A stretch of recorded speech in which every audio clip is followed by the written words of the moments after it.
Olá, meus irmãos. Nós vamos conversar um pouquinho, neste momento, a respeito da porta estreita. A porta estreita é um trecho que a gente encontra na Bíblia. No livro de Mateus, na tradução de Haroldo Dutra Dias, nós encontramos com o título 3 advertências. Sendo esta advertência a respeito da porta estreita, uma dessas advertências. A advertência da porta estreita que Jesus nos faz é que nos esforcemos por passar pela porta estreita. Que façamos da nossa parte para seguir esse caminho, porque a porta larga, ela nos induz a muitos outros caminhos que não seriam favoráveis ao nosso desenvolvimento espiritual. Também em Lucas a gente encontra no capítulo 13, já com esse título, A Porta Estreita, essa mesma advertência, narrada por esse outro evangelista. O que seria então essa porta estreita? A porta estreita é a porta que nos leva às dificuldades, que nos traz os desafios, que nos traz todos aqueles problemas que a gente encontra no dia a dia. Nada demais. Os desafios na convivência com a família, os desafios das doenças, os desafios que a gente tem com o trabalho, com o sustento, os desafios com relação aos nossos próprios sentimentos. Essa é a porta estreita. Por que Jesus coloca como porta estreita?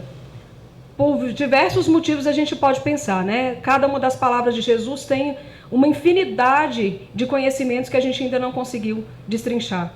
Mas nos leva a pensar, por exemplo, que numa porta estreita passa um por um. Uma pessoa de cada vez. Ao passar pela porta estreita, eu posso influenciar muitas pessoas, eu posso levar outras pessoas ao meu redor também a desenvolver essa maneira de fazer. Mas esse caminho ele é individual. A gente começa pensando no compromisso que se faz. Como a gente já tem uma vivência grande de outras encarnações, a gente já acumulou compromissos. O irmão X, Humberto de Campos, uma psicografia de Chico Xavier, ele conta pra gente a história de um médium chamado Alberto Nogueira. Alberto Nogueira, no plano espiritual, ele trabalhava nessa mesma colônia que Humberto de Campos conta pra gente, trabalhava nesse mesmo agrupamento, e ele, desejando encarnar, ele fez então uma oração que foi encontrada por Humberto de Campos, e pelos outros mensageiros que ele conta na história, com pedidos bastante sérios, dizendo que queria vir leproso, que queria experimentar o abandono, a pobreza, a penúria, a vida de pedinte, se Deus achasse conveniente que lhe desse a cegueira, que lhe desse doença mental, que ele fosse para um hospício, enfim, que ele se colocaria para qualquer tipo de expiação muito grande, porque ele se via como uma pessoa culpada, alguém que tinha desviado muitas pessoas, tinha usado mal a sua posição, e ele já tinha essa consciência. Então esses irmãos se reúnem, vão fazer um socorro na terra e precisam de um médium. E Alberto tinha no seu programa encarnatório, logo após essa oração ele recebeu a orientação de um desses espíritos amigos que nos auxiliam nesses momentos em que a gente está se preparando para o reencarne. Esse espírito então diz a ele que ele não precisava passar por tudo isso, porque Deus não queria da gente esse tipo de punição. Ele queria, na verdade, a nossa disposição em fazer o bem. Então, todo esse pedido dele seria substituído por 30 anos de mediunidade na Terra. Vejam que nem é tanta coisa. Aos 30 anos, ele então eclodiria sua mediunidade e ele deveria trabalhar espalhando então essa boa nova pelos caminhos, com as pessoas em sofrimento. E aos 60 anos já seria encerrada essa sua missão. Então eles partem para a Terra, vão à casa espírita que o Alberto frequenta para encontrá-lo, mas não encontram. Alberto não está lá. Então, através da telepatia, conversando então com o dirigente do trabalho, os espíritos descobrem que Alberto não tem frequentado as reuniões. Ainda nessa tentativa, já que eles precisavam ajudar essa irmã, intuem para que ela vá até a casa dele, e ela vai com sua filhinha, que precisa do auxílio dele, e chegando lá encontram ele parado, sentado, descansando. E aí elas falam a respeito dessa questão, desse socorro, e ele diz, não, um homem como eu, que é pai, com tantos afazeres, é muito difícil. Eu acabei adoecendo, ou me cansando, eu não sei. E apesar dele ter todo o trabalho que ele tinha no plano espiritual, todo o compromisso que ele havia feito, ele abandonou e se entregou à ociosidade.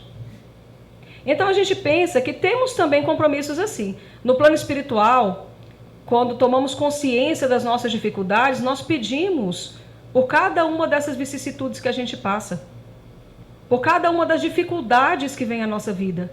Nós pedimos que fosse estreitada a porta para que o nosso esforço nos levasse ao outro lado. Nós pedimos por tudo isso. Alberto também pediu. Mas depois encarnado, diante dessas dificuldades, de ter que deixar sua família, de fazer um compromisso semanal, porque ele deveria dedicar 8 horas semanais. 8 horas semanais, não é tanta coisa. Ele então se viu escolhendo a estrada mais larga, sem sentir essa necessidade de continuar essa tarefa que ele havia abraçado. Muitos de nós estamos nesse mesmo caminho. Por isso Jesus disse que nós nos esforcemos pela porta estreita. É um esforço pessoal, é um esforço íntimo.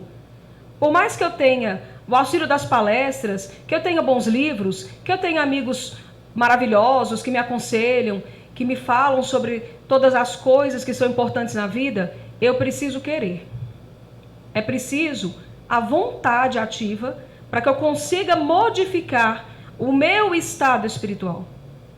Aquilo que diz respeito a mim e não às outras pessoas. E para isso, a gente precisa se conhecer. E aí a gente pode se perguntar, mas o Cineia vai ter que ser sempre sacrificial? Eu vou ter sempre que passar por esses caminhos de sofrimento? Sempre vai ser dolorido? É dolorido para a gente ainda fazer o bem por causa das nossas más inclinações. Demanda um esforço muito maior, porque nós ainda somos esses espíritos com essas dificuldades. Então a gente tem que se vigiar para fazer pequenas coisas, se vigiar para não ter um pensamento julgador em relação ao meu irmão, me vigiar para não fazer um comentário maldoso, me vigiar para não ter pensamentos que abram espaço às obsessões do dia a dia, porque eu ainda sou uma pessoa carregada de muitas dificuldades. Por isso, ainda é para a gente sacrificial. Mas um sacrifício que nos conduz de um patamar a outro, que nos tira de uma condição menos evoluída para uma condição mais evoluída. Então, Jesus nos fez uma recomendação que parece, todos nós sabemos de cor, e que deveria parecer simples, mas que é muito complexa. Amar ao próximo como a si mesmo. Tem diversos referenciais para a gente nesse como a si mesmo. Mas nós vamos tratar nesse momento de um dos pontos que vão ser cruciais para que a gente consiga passar por essa porta estreita. Amar a mim mesmo depende primeiro de autoconhecimento. É como quando a gente começa lá na adolescência com aqueles namoricos e a gente está encantado por alguém e diz que essa pessoa é maravilhosa, e aí chega alguém com um pouquinho mais de juízo, um pouquinho de bom senso e diz: vai com calma, você não conhece essa pessoa. Então somos nós. Muitas vezes nós queremos desenvolver esse amor, mas nós não nos conhecemos.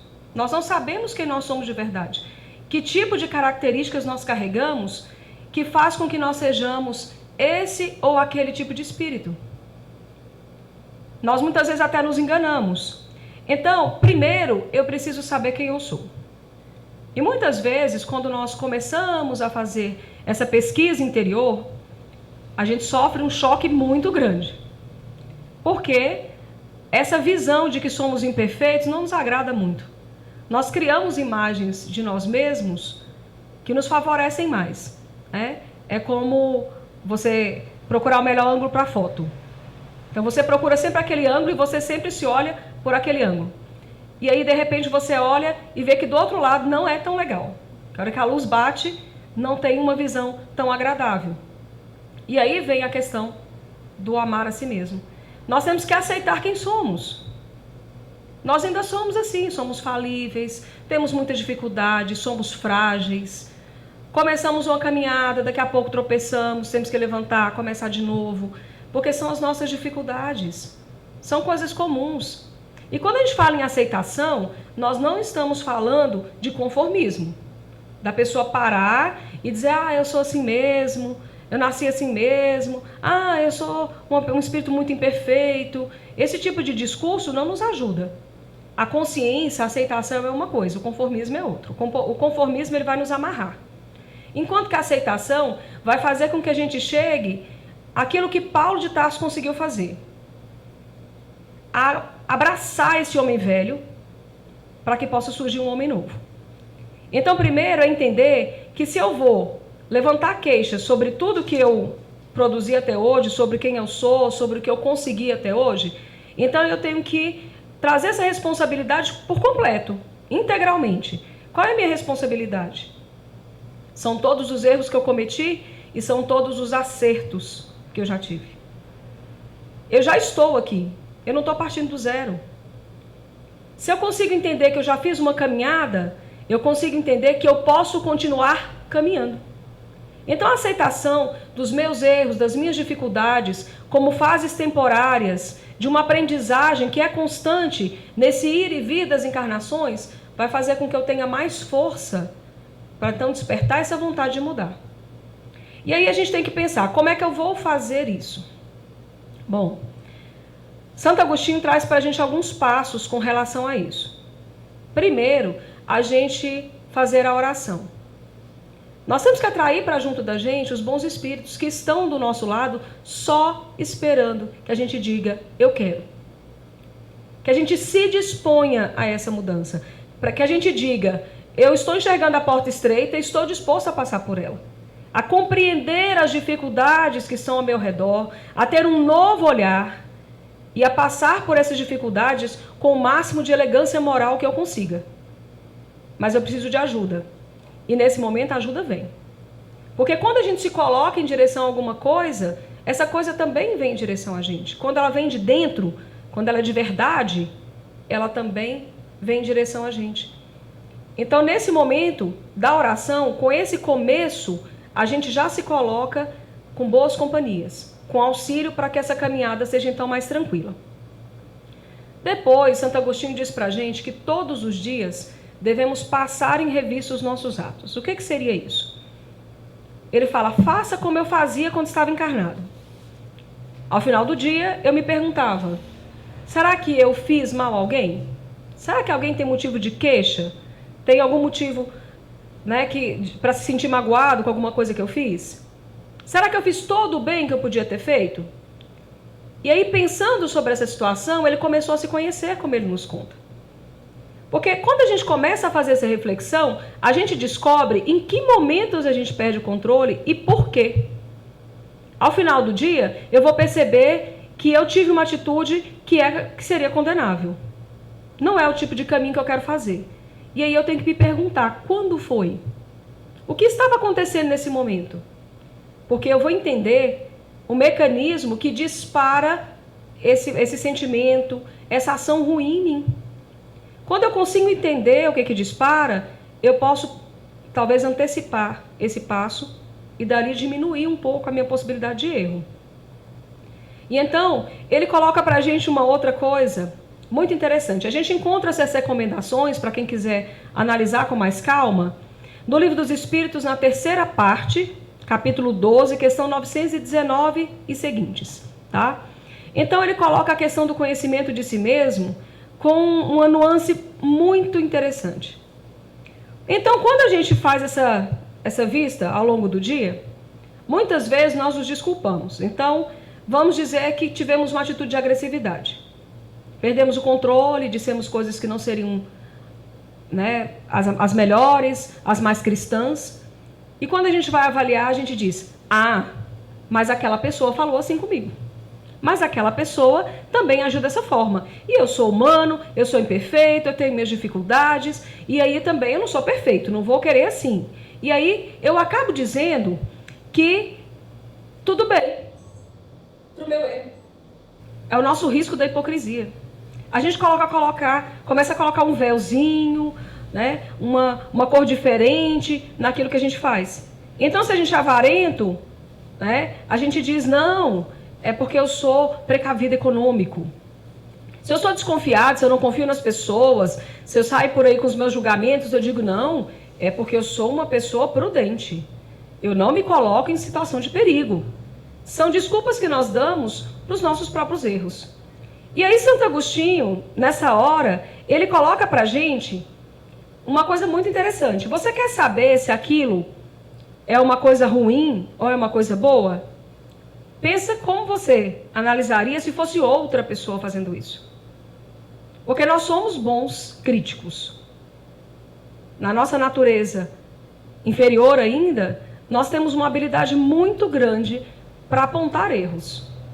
Então, se a gente olha a mesma situação, mas foi um semelhante meu que cometeu aquele erro, eu tenho clareza de que aquilo é erro.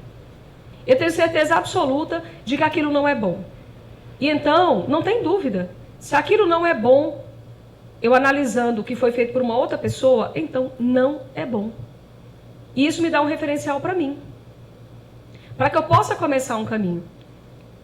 A porta estreita, ela só vai poder ser ultrapassada com um processo de reforma íntima. Quando a gente fala em reforma íntima, nós estamos falando de mudar o que existe. Muitas vezes o que nos atrapalha muito nesse processo é a gente pensar que a gente tem que se fazer todo de novo. Que a gente está todo errado e que vai ter que vir uma versão nova. A versão nova, ela não vai acontecer, porque não é construção íntima, é reforma. Você não vai começar do zero, você já tem alguma coisa. Nessas coisas que você já tem, existem as boas e as ruins. Você vai trabalhar em reformar os sentimentos que hoje atrapalham a sua felicidade, que hoje impedem que você faça uma transposição, que você se torne uma pessoa melhor, que você sirva melhor na sua comunidade, que você tenha um alcance maior no bem que você pode fazer. É nesse caminho que você vai trabalhar. E por que é íntima? Porque nenhuma das pessoas que convivem conosco vai saber o que vai dentro da gente. Porque o que a gente mostra são os nossos atos, não as nossas intenções todo o tempo. Podemos estar fazendo coisas muito boas, mas com intenções muito ruins. E essas intenções é que vão mostrar para a gente no plano espiritual se valeu ou não o que a gente fez. Ah, Lucinéia, mas eu fiz o bem, aquela pessoa recebeu. Que bom. E a gratidão dela vai te ajudar muito. As orações que você vai receber de cada uma dessas pessoas vai te ajudar muito. Mas a crítica que você vai fazer de si mesmo, no momento de reflexão, essas é que vão dizer para você se isso é verdade ou não é. Se você deu o passo que você esperava ou não. Então é preciso que essa reforma, que essa mudança, ela aconteça. E que a gente entenda esse homem velho que todos nós carregamos como alguém que já caminhou um pouco, que já fez uma construção, que já foi pior, que já teve outras dificuldades, mas que quer caminhar.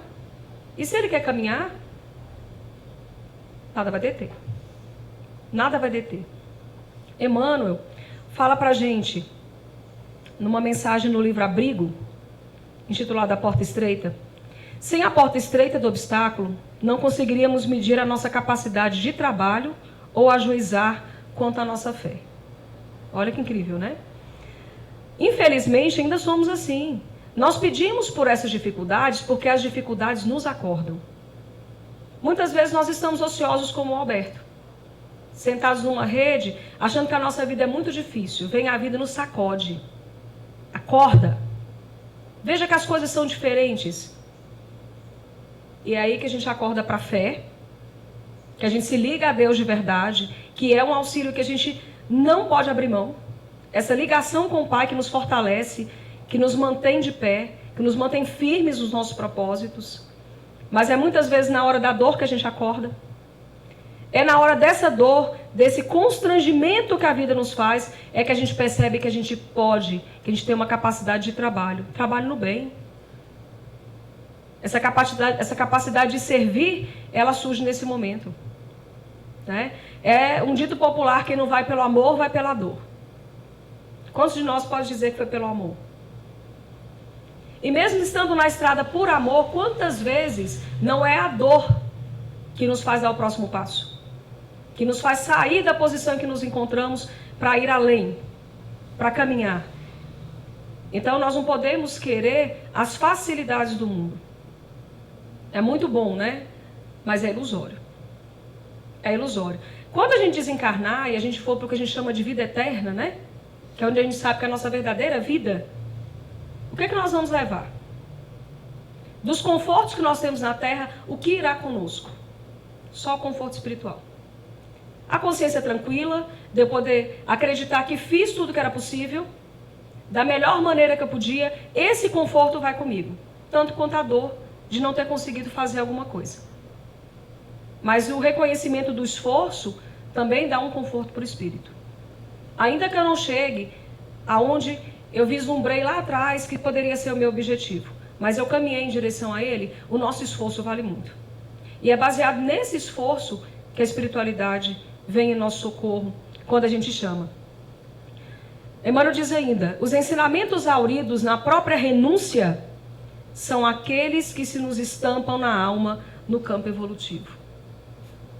Olha que coisa mais linda, né? Os ensinamentos auridos na própria renúncia. Quando eu tenho que abrir mão de mim mesma, das minhas posições, das minhas certezas, da minha forma de proceder, isso marca a minha alma. Eu me torno outra pessoa. Eu me torno outra pessoa. Foi esse o caminho que o Paulo de Tarso fez. Ele não deixou de ser quem ele era. Ele era um grande líder, ele continuou sendo um grande líder. Ele era um homem muito firme. E aquela firmeza que ele tinha no começo, que parecia dureza, foi a firmeza que sustentou, então, essa nova igreja que veio entre os gentios com o trabalho dele. É a mesma energia, só que colocada num lugar adequado. Muitas vezes nós nos queixamos de todas as dificuldades que nós temos. Eu sou uma pessoa orgulhosa, com tantas dificuldades. Eu tenho essa coisa, essa mania de mandar. Transforma essa liderança que você pode ter numa coisa positiva. Leva para as pessoas o que você tem de melhor. Transforma essa energia que você tem em serviço para o próximo. Isso é reforma. É usar o material que eu tenho, é pegar aquela salinha e ampliar, e melhorar, colocar nela uma funcionalidade melhor. Não é fazer tudo de novo, né?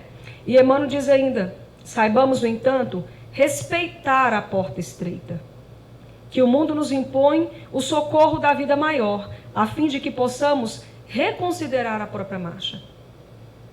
Nós pedimos a porta estreita, nós pedimos a Deus que nos desse a oportunidade de, passando pelas dificuldades, ser acordados de tempo em tempo sobre aquele compromisso que nós fizemos, de nos melhorar a benefício das outras pessoas. Nós fizemos esse pedido, nós contamos com muito auxílio, e a gente precisa respeitar essa concessão, que é da porta estreita.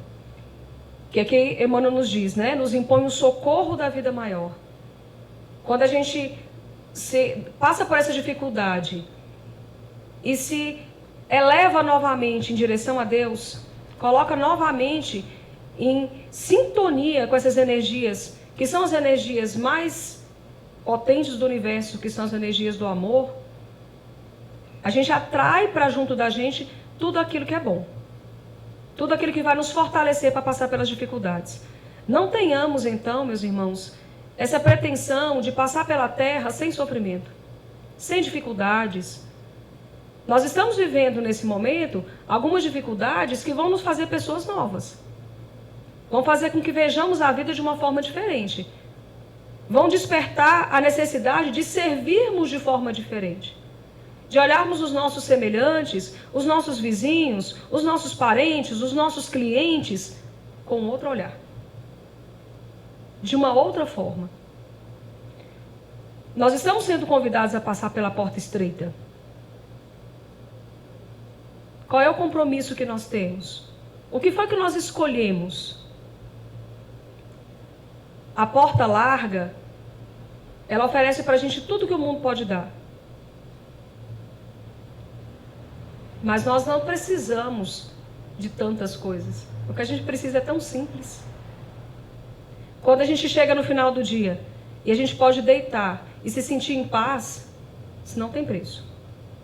Então sigamos as orientações que Santo Agostinho nos deu, para que a gente possa então fazer essa mudança que a gente precisa, para que a gente possa passar pela porta estreita. Não nos esqueçamos na nossa rotina da oração. Essa oração, mesmo forte, íntima, aquela minha conversa com Deus, com os bons espíritos, olhando para mim, chamando Jesus para estar ao meu lado, para olhar para mim, para me auxiliar nas minhas dificuldades, confessando a mim mesma as minhas dificuldades, os meus erros, as minhas mazelas, mas pedindo também nessa oração que eu aprenda a me amar, para que eu possa ter o que oferecer ao meu semelhante, para que eu possa amá-lo como eu amo a mim mesmo. E onde isso vai me levar? Quando nós passamos pela porta estreita, nós teremos com certeza outra visão. O sofrimento que nos moldou, que nos fez passar pelos sacrifícios que nós tivemos que fazer, pelas renúncias que foram necessárias, fazendo da gente pessoas novas, vão fazer com que a gente consiga, enfim, amar o nosso semelhante. Porque vai aumentar a nossa capacidade de perceber nele as mesmas dificuldades que nós temos. E saber que somos todos caminhantes num mesmo caminho. Com dificuldades, com facilidades, com dúvidas, com medos. Mas todos em busca de um mesmo resultado, que é a nossa perfeição. A perfeição a que somos suscetíveis. Todos nós somos moldados para a felicidade. E aqueles que mais distantes se encontram dessa porta, que hoje se encontram mais revoltos, são aqueles que mais precisam do nosso apoio. São aqueles que mais precisam da nossa compreensão e da nossa tolerância como cristãos. Passando pela porta estreita,